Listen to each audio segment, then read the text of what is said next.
Do you want to improve your sales? I haven't met a company yet who wasn't excited about the opportunity to improve their sales.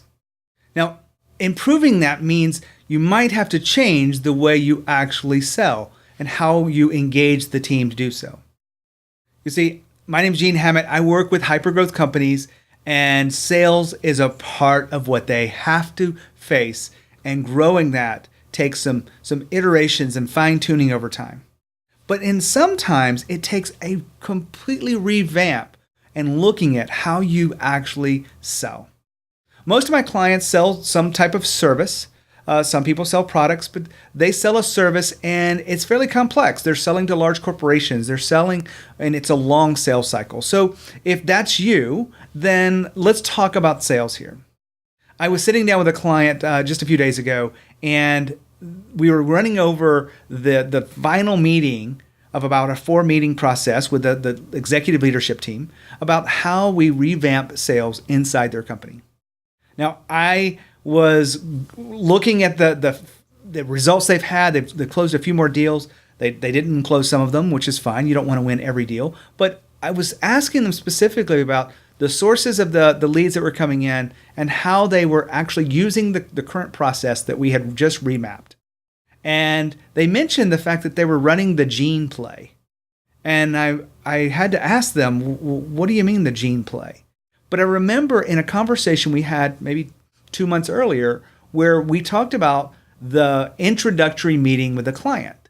And I helped them shift the order and the structure of that meeting. And they call that the gene play. And they've been using it ever since then because it's working.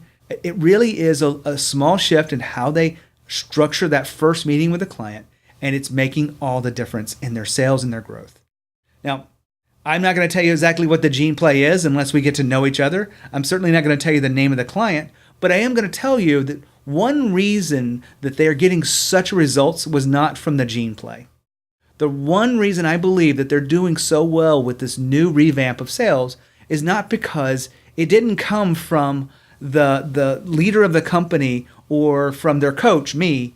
It came as a collaboration of all of the key people involved, because we knew in the next phase of this company, we needed to involve more people. The CEO was the primary salesperson, and they were really getting pulled into the weeds of every deal. And that wouldn't be able to continue as they scaled their company 2 and 3x every year.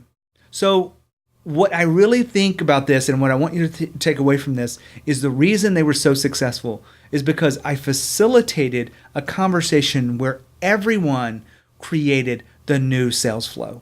Everyone participated with what needs to be done first, what needs to be done second, third. We mapped it out using some flow charts. We mapped it out using some of their team members, and everyone got involved. And I was just really impressed with the way the team came together. And what I've noticed when teams come together and map something out, they own the process. And when they own the process, they're more likely to own the goal.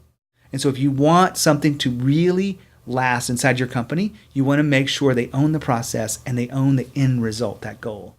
So that's my take today. If you want to increase sales, don't just wing it. Don't just give them the new process.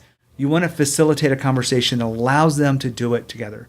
If you'd like my help in that, you want to talk about it, just reach out to me. I'd love to get to know you, see if it's a good fit, and see if I can help you and your sales team.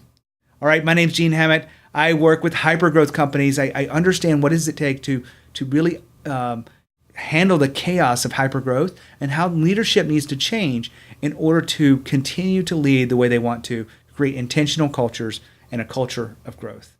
If I can do anything for you, make sure you reach out and let me know. Again, stay tuned for the next episode at Leaders in the Trenches. And as always, lead with courage. I'll see you next time.